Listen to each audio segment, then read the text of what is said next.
Salam alaikum à tous. Bienvenue pour ce nouvel épisode de la Voie éternelle. Vous aujourd'hui qui regardez cet épisode, cherchez certainement à vous rapprocher d'Allah, à vous rapprocher de votre Créateur. Car vous pourriez aussi, en cet instant précis, être en train de passer du temps avec des fréquentations illicites. Être en train de faire la fête, où alcool, drogue et sexe sont les occupations principales. Ou bien en train de zapper bêtement les chaînes de la télé, regarder des vidéos inutiles sur le net. Mais non, vous êtes là pour entendre ce rappel, pour entendre le rappel d'Allah.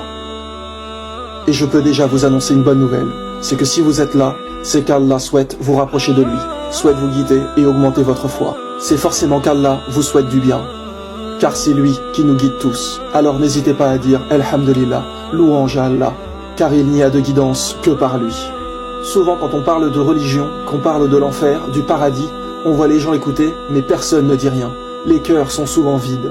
Ce que nous voulons dire par là, mes frères et sœurs, c'est que par exemple, à l'époque du prophète, sallallahu alayhi wa sallam, quand celui-ci exhortait les gens à l'islam, qu'il faisait des rappels, quand par exemple, il parlait de l'enfer, tout de suite, les compagnons faisaient des invocations en disant à Allah, protège-nous de l'enfer. Ils en avaient tellement peur et le craignaient tellement que tout de suite, ils imploraient Allah de les protéger de l'enfer quand celui-ci était mentionné. Quand le prophète parlait du paradis, tout de suite les compagnons demandaient à Allah d'en faire partie. Et nous, à côté, on entend parler des supplices de l'enfer, des délices du paradis, et on ne réagit pas plus que ça. Comme si on pensait que cela n'allait pas nous arriver. Mes frères et sœurs, l'un ou l'autre va être notre destination finale, quoi qu'il arrive. Comment pouvons-nous entendre ces rappels et ne pas supplier Allah de nous guider et nous conduire au paradis? Vous entendez des rappels, et juste après, c'est souvent reparti pour les péchés, etc. Croyez-moi, si c'est le cas, c'est que votre foi est bien trop faible. Après un rappel, surtout sur l'au-delà, sur votre éternel futur, la première chose que l'on devrait faire est d'aller prier. Mais non, après le rappel, on reprend bien souvent notre vie comme si rien ne s'était passé. Comment ça se fait qu'il n'y a pas une réaction en vous, un déclic? Votre cœur est tellement attaché à cette vie d'ici-bas que l'au-delà ne vous préoccupe même plus.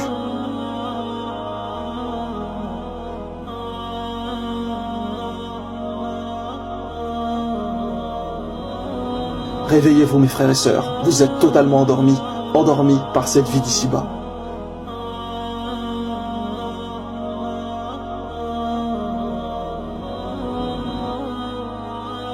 Je vais vous donner le conseil qu'a donné Abu Bakr, le meilleur ami du prophète, à Omar, un des plus proches compagnons du messager d'Allah également. Abu Bakr a dit cela à Omar avant de mourir. Il lui a dit « Si tu penses aux habitants du paradis, dis-toi, je crains de ne pas les rejoindre. Et si tu penses aux habitants de l'enfer, dis-toi, j'espère ne pas être l'un d'entre eux. Ainsi, tu vivras entre la crainte et l'espérance. Tu ne seras ni satisfait de toi, ni désespéré de la miséricorde d'Allah. » Et ce conseil est vraiment puissant et très intelligent, mes frères et sœurs. Vivez toujours d'une manière à ne jamais être trop satisfait de vous-même et en même temps jamais désespéré de la miséricorde de Dieu. Car il y a des gens, dès qu'ils font une bonne action, ça y est, ils sont super fiers d'eux, ils le disent à tout le monde et pensent être sauvés de l'enfer. Et c'est là qu'on va remarquer le degré de foi des personnes. La personne pieuse ne va jamais cesser de faire des bonnes actions et ne va jamais être satisfait d'elles, contrairement à la personne qui a une foi faible, qui va se combler tout seul dès la première bonne action. Mais l'au-delà se rapproche, mes frères et sœurs. Restez modestes et faites le maximum de bonnes choses pour l'après-vie. Car chaque pas de cette vie d'ici-bas marquera jamais votre vie. Car chaque pas de cette vie d'ici-bas marquera jamais votre vie.